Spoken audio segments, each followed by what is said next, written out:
So this may be a bit of a one-off interview. I'm going to be speaking or conversation. I'm speaking with Franklin Rings, a contributor to the most recent Fraternal review issue on a very unusual subject of Freemasonry and paganism, or more specifically, Freemasonry and the Pagan revival, which I edited and contributed a couple of articles to as well. So, frankly, maybe we'll start with your article, which is on the 34th degree of Freemasonry, which most people will already, if they know anything about Freemasonry, will be saying this is crazy. There's no such thing. But of course, we're talking about irregular Freemasonry, that of Hmm. the ancient and primitive rite of Memphis and Mizraim, which has over 90 degrees. And the first 33, of course, model the ancient and accepted Scottish rite, or as it's called in England, the ancient and accepted rite, because they don't want to use the word Scottish. Actually, it's from France anyway. But so their 34th degree is extremely unusual.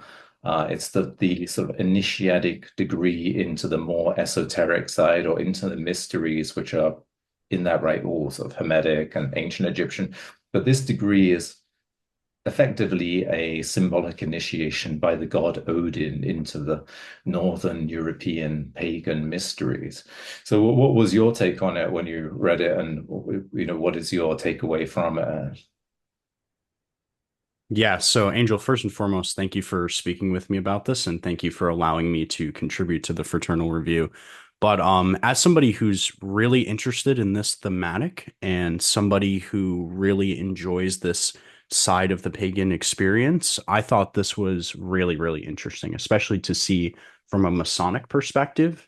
I didn't know a lot about Giuseppe moving into this, but finding him combining two rites together to make the ancient and primitive rite of Memphis Mizraim, and then finding out that this was the first degree in that series by John Yarker, I thought was really, really fascinating. So it Yeah. was really, really a good experience to get to learn more about this. Yeah, so John Yarker, of course, was an English Freemason of the 19th century. He actually left regular Freemasonry and devoted his life to all kinds of pseudo or paramasonic rites. Some of them are actually recognized and are conferred in the Mark Mason's Hall in London.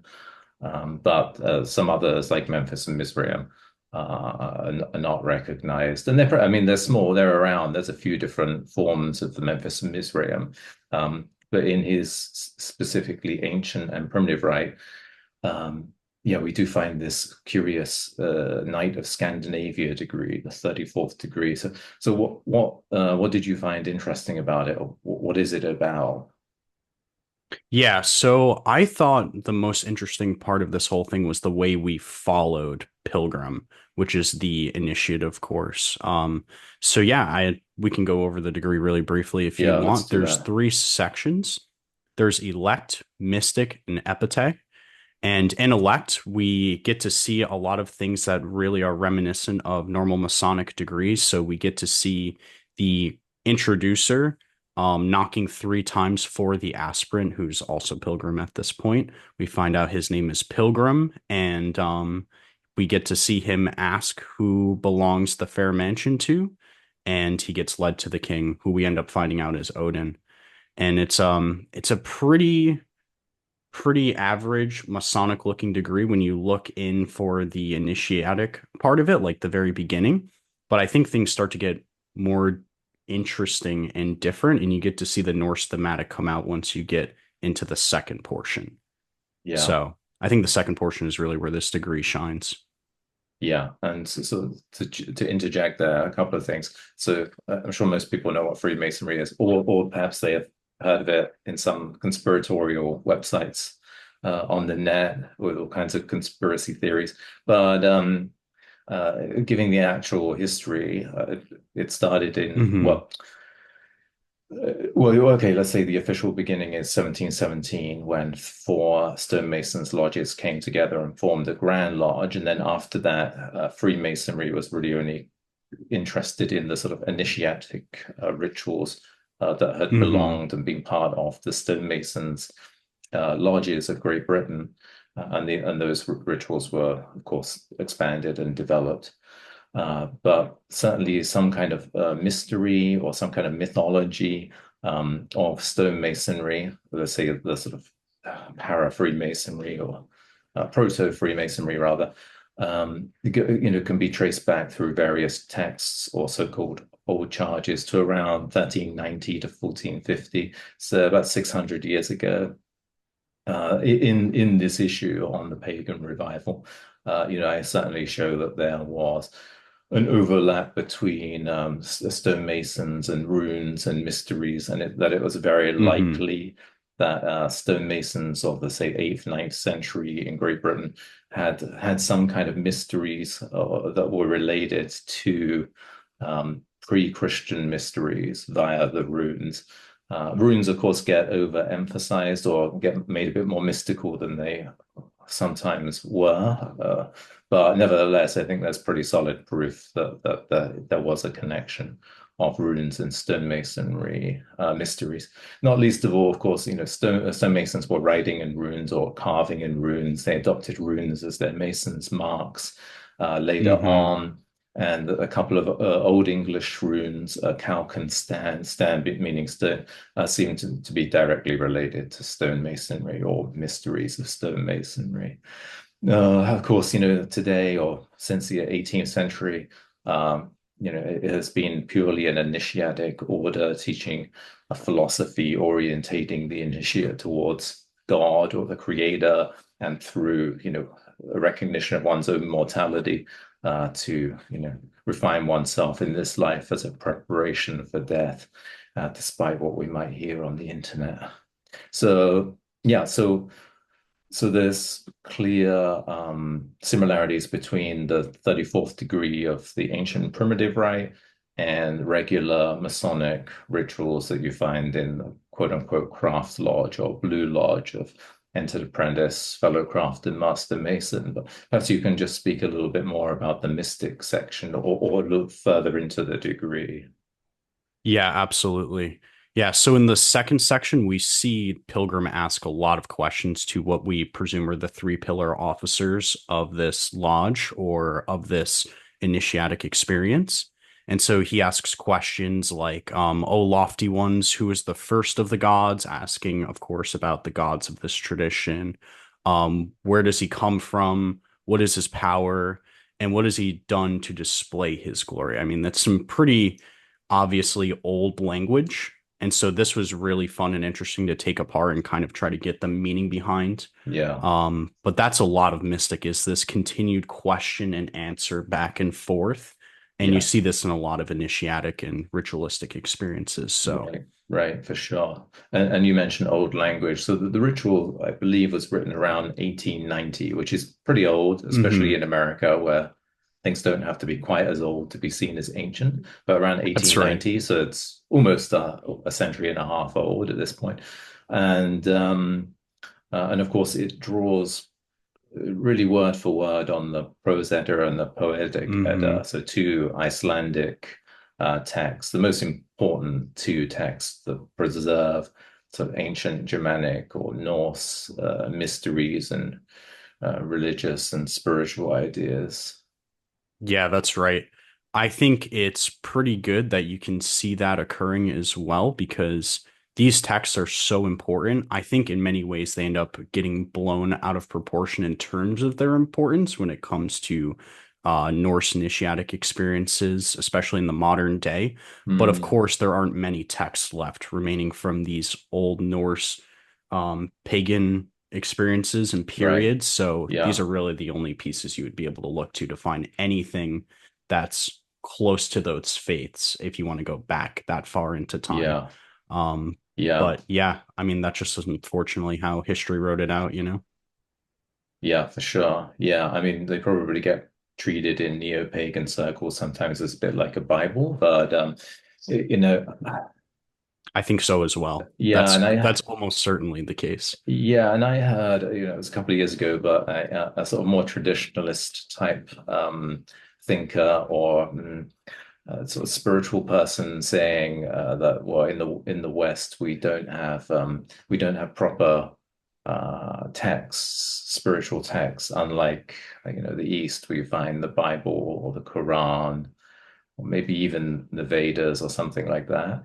And and so it's essentially inferior. Although this person is very sort of pro-European mostly, I think he's made up his own religion now.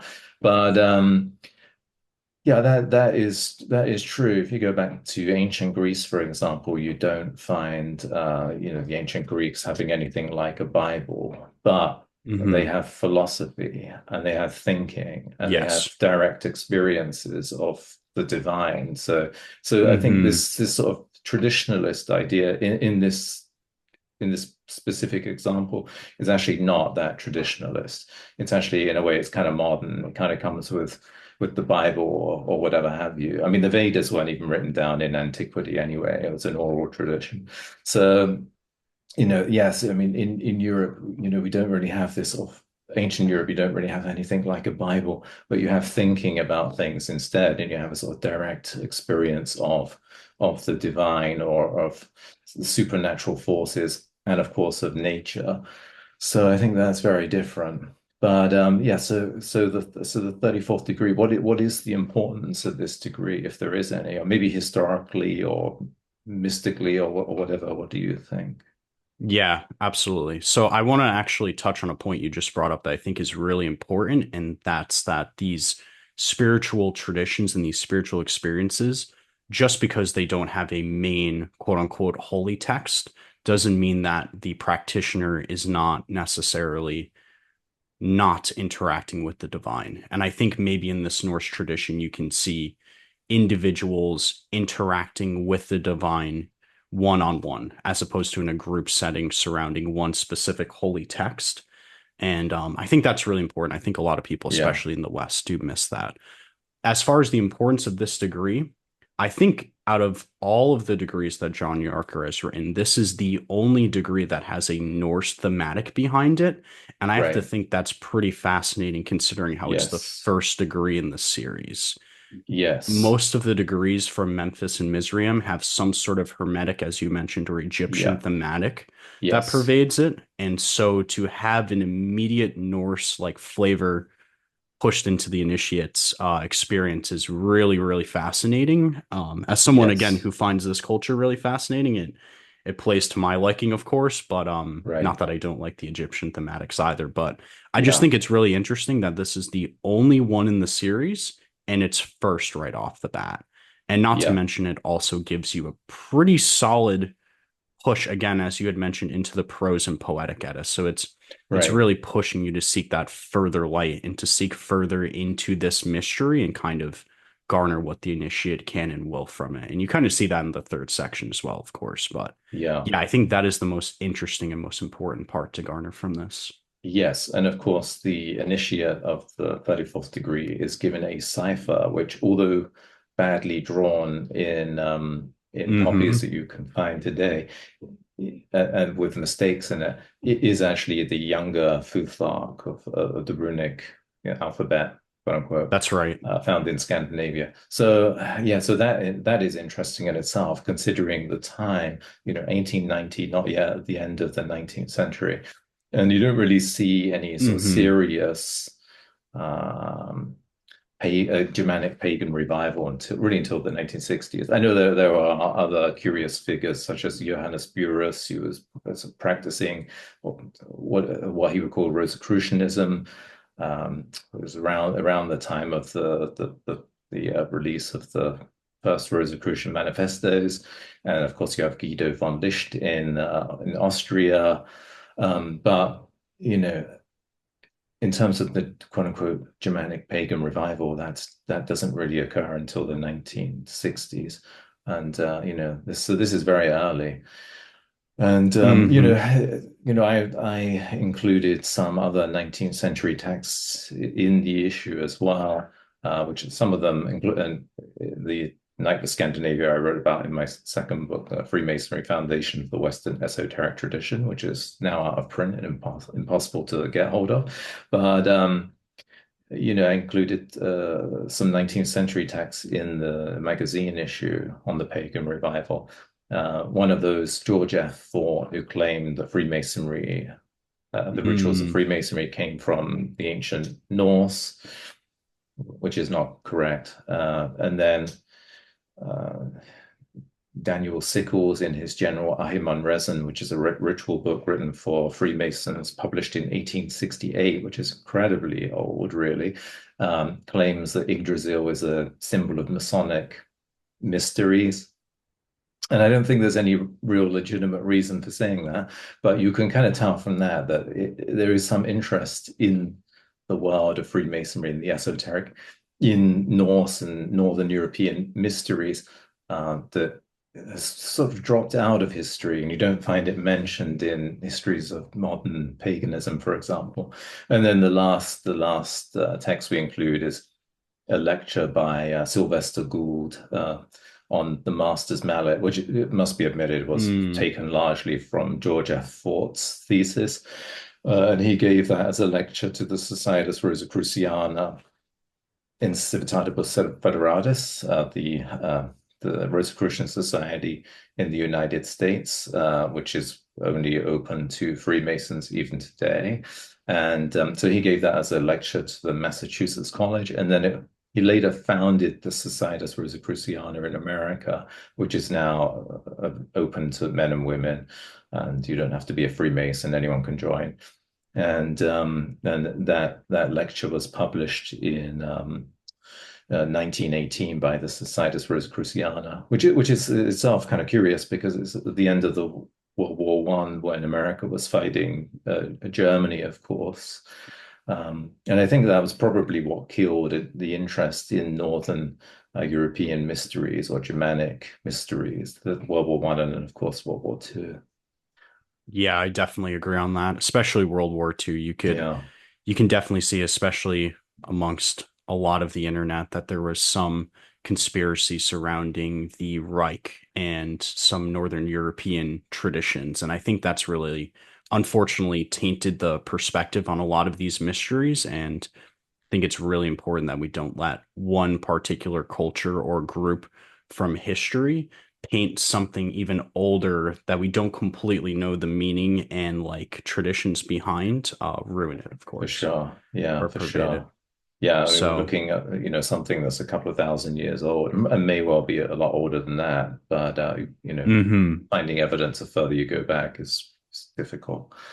But so the pagan revival and Freemasonry, and you yourself, I mean, I don't want to speak for you, but maybe you want to talk about your interest in Northern European paganism or what it means to you.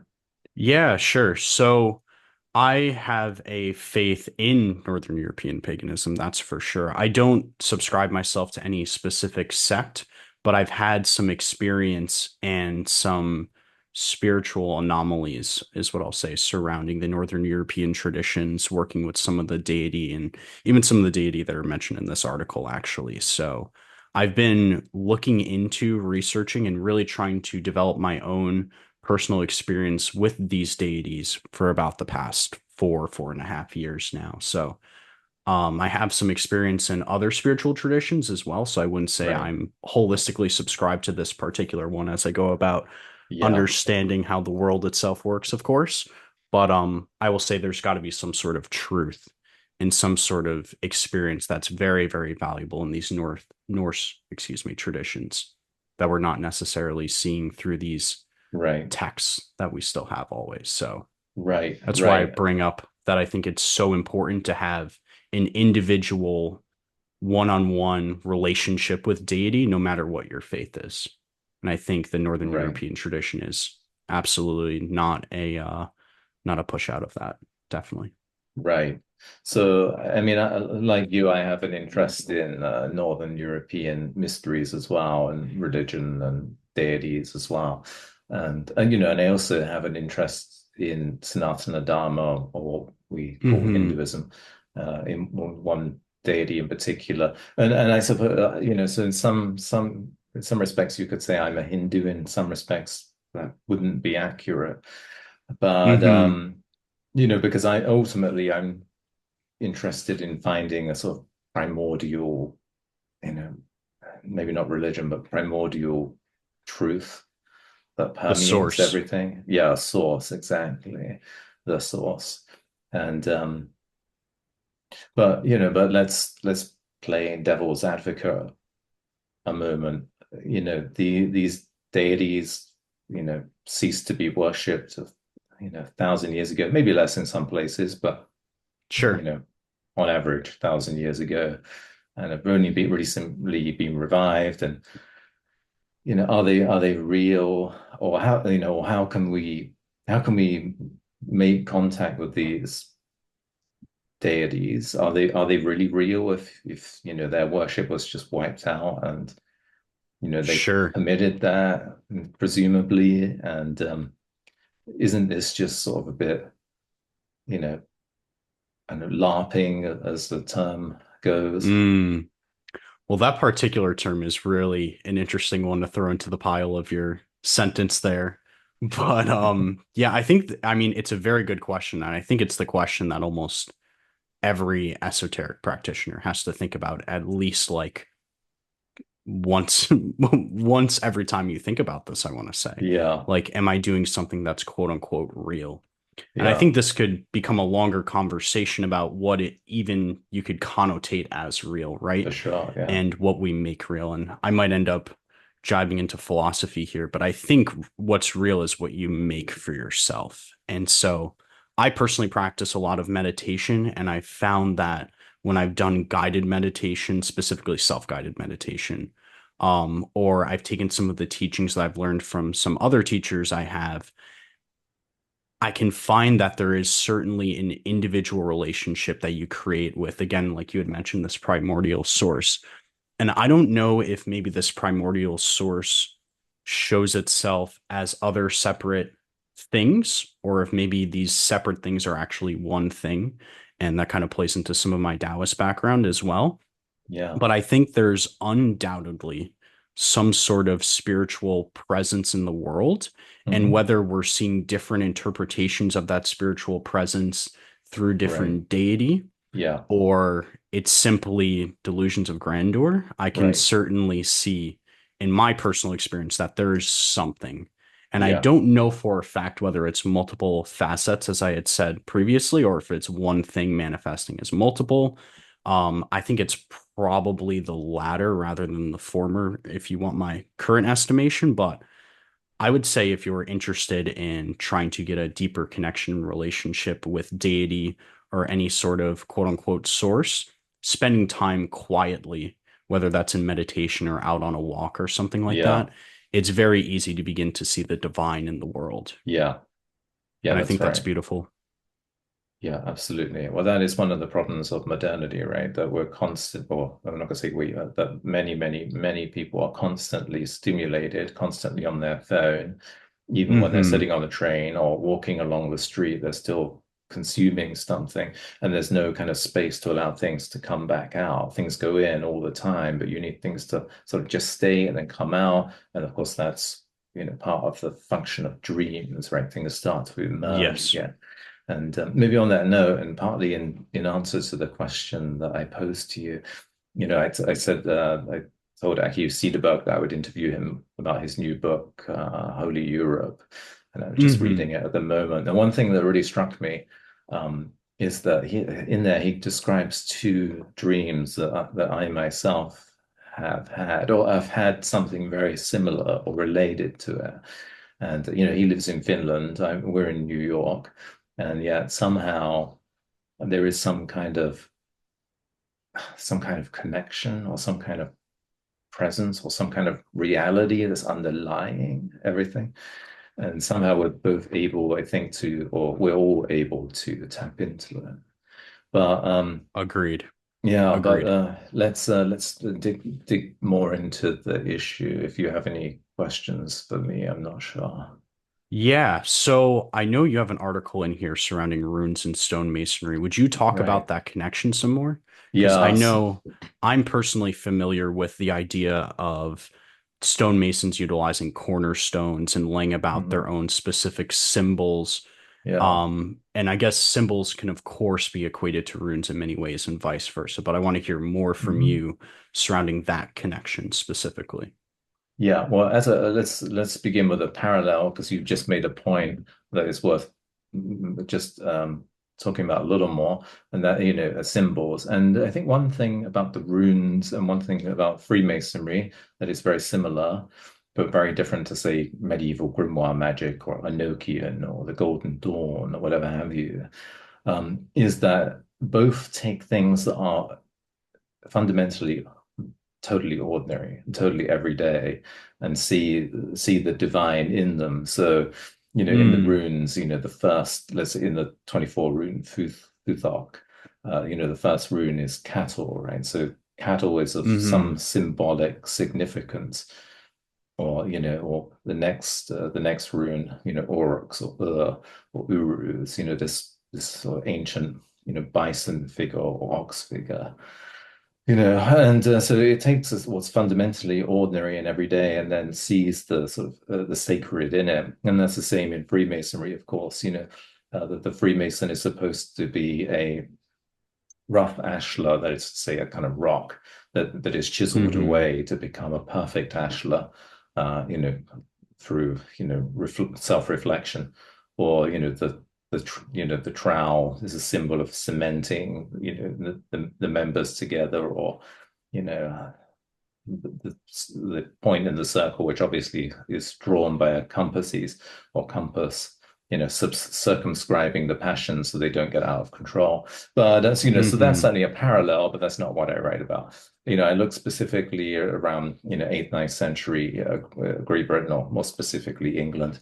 And, I look at one particular inscription made by a stonemason and suggest that the figure of a stonemason carving all this foliage on the Bridekirk font.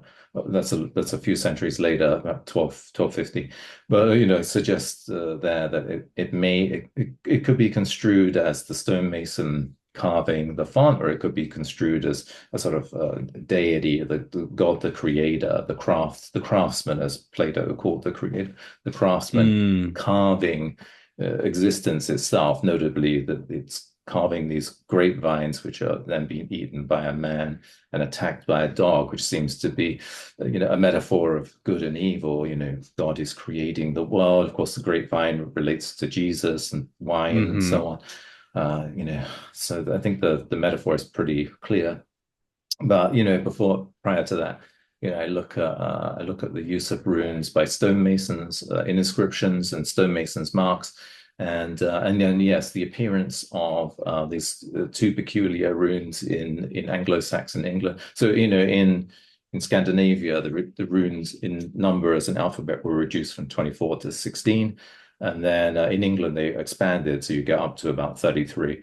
33, of course, is a number that you find in the Scottish Rite. There's no connection. There's no historical connection, but it's just a coincidence. But there are alphabets of different length, 28, 29, whatever, 30. But in one of those, you find a calc and stand. Stand means stone, and calc means, well, it can mean many things, but I think the most likely and plausible interpretation is chalk. The compound mm, word, if you take both of those words, calc and stand, the compound word calcstan meant limestone, which is an ingredient in mortar. It was also used for in the preparation of manuscripts for monks to write on as well. So it seems likely to me that would be the most widely understood meaning of calc and stand, chalk or lime and stone. Of course, lime or chalk and stone are essential to the building trade. And then, of course, you'd have to ask, well, why is that? And I think it's pretty clear why, and that is, stonemasonry with the introduction of Christianity, obviously with castles as well, but with Christianity, you get cathedral building, church building. It's just hmm essential to the spread of Christianity. Whether one feels that is good or bad is irrelevant. It simply is. And of course, a previous mysteries, let's say, associated with metallurgy, such as being written about by Mircea Eliade, are going to filter into these other guilds of importance. And so, even in the old charges, 1390, 1450, somewhere around there, you do find this figure, and later on you find this figure of the blacksmith being very important to this sort of Mm. proto-Masonic mythology, and the weaver as well. But yeah, so I write about those particular runes, inscriptions, stonemasons' marks, and try and give a foundation for the other articles that are in the issue, such as yours, where you mentioned, of course, the younger Futhark as the cipher. So it kind of prepares everyone for being able to read things that not everyone will be familiar with, that they might not be familiar with. That's fascinating. And I'm glad you brought up the younger Futhark because that was something I was going to bring up. When you mentioned these runes being utilized by the stonemasons, are we seeing runes from the elder Futhark that came before it? Are we looking at runes from the younger Futhark? Is it, No, I it's believe coming after it's the Old English runes that right. we're seeing Yeah, yeah, afterwards? or Old English or Anglo-Frisian, or however you want to say it. So yeah, I mean, in England, yeah, it's going to be the Anglo-Frisian Futhark, basically. I mean, you might have other influences, but basically that. I mean, I'm sure in continental Europe it would be different, but Hmm. in Scandinavia, well, presumably they would have also been used for masons' marks sometimes, or used for inscriptions, but by stonemasons. But I'm not familiar with that. I'm only familiar with medieval England, which Okay, is what I focus on. that makes sense. Yeah. And then in this article, there's a mention of Guldur Gildy. Is that correct? Well, in the issue, yeah. So the Guldur Gildy was a operative magical guild, or what Freemasons might call an order, that was around about 20 years ago. There are rumors that it will be revived from a legitimate source, Interesting. but yeah, but it was existed around 20 years ago, a little bit less than that. And I was in contact with the heads of three sort of Germanic uh, magical or mystical guilds around 2007, a little bit before that, a little bit after that. And I was actually originally planning to write an article on those guilds for my book, Freemasonry, Foundation of the Western Esoteric Tradition. But by the time it was published in 2014, they had all ceased to exist, and I just decided not to. Mm, But then when I was putting this together, I thought it would be of interest to include the Guldur Gildee, at least a little bit. Otherwise, all this interesting information is going to disappear. But yes, I interviewed the head of the head and founder of the guild, Ganvorder, and we talked about what the Guldur Gildee was and did and its structure. And although I don't think it was influenced by Freemasonry at all, he had become a Freemason at that time. I believe he was a junior warden or senior warden at the time, a senior deacon mm. or junior deacon, something like that, in a local lodge. And and there was some, he thought he saw some interesting parallels. He mentioned the 24-inch gauge, which is basically a ruler of 24 inches that's divided into three parts, symbolically in Freemasonry, which he related to the three ets of the 24 rune Futhark. Of course, that Interesting. ancient alphabet is divided into three rows, and then so Hmm. you saw a parallel in the 24-inch gauge that's divided into four, um, which of course one can do. But I don't think there's a historical connection there, but he at least saw a parallel. I think maybe the most interesting thing was that he said that the Guldur Gildee was sort of influenced by or shaped by the notion of the blacksmith as a magician and by the weaver as magician, from ancient Germanic texts and practice. And I do point out in the article that I wrote around his interview, is that if you look at the old charges, as I mentioned earlier, you do find the figure of the blacksmith being very important, and also actually as well, the sister of the blacksmith is a weaver and has some significance there. And I don't think that in fact, I'm absolutely positive that he would not have read any of the old charges and wouldn't have known about their existence. He wasn't very Hmm. involved in Freemasonry. And so, it's interesting that somehow these figures, you know, somehow continue through different channels from antiquity, whether it's something that has roots in the medieval period or something that emerges at the beginning of the 21st century. Somehow to use a Jungian term, these archetypes kind of return in different ways. And I think that's pretty interesting. It is really, really fascinating. It makes you wonder if there's some sort of source or truth there. And Right, of course, yeah. even if we pull away from that culturally, spiritually, we still have that connection to it. And Right. so it will always return into humanity.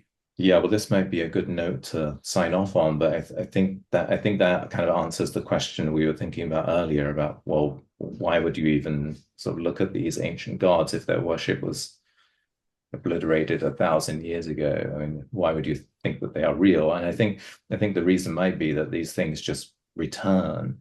And Yes. I think, well, I won't speak for anyone else, and I won't speak for you, but for me personally, I wouldn't want to begin with the text and then see what I could fit into it. I'm more interested in seeing does do these ancient descriptions validate my own experience and help me to understand it. And from that, I would say yes, and then we can maybe somewhat arbitrarily apply the names of the gods, right? So, or Mm, goddesses, not be sexist. yeah, please don't. I No, completely agree with that approach, though. When we go back to your question in that conversation as well about what is real and what is not real, I think again, your personal experience has a massive influence on what you would perceive as real and not real, right? oh, for And sure. so your experience, if you can take that and link that to some sort of text, especially if it's older, newer, like it doesn't necessarily matter, we can show that we all have the same shared experience, potentially dating back to antiquity. And that lends Yeah, itself to some sort of truth, right. almost certainly. Yeah, right. So on that note, people can do a search for the Fraternal Review Pagan Revival issue published by the Southern California Lodge of Research, or I'll put a link below. And yeah, and we'll maybe speak again at some other point. Yeah. Thank you very Yeah, much, Angel. Definitely thanks. check out the Fraternal Review. It's good stuff. Yeah, thanks for chatting with me. Of course. Thank We'll you. hang out Take care. soon. Absolutely.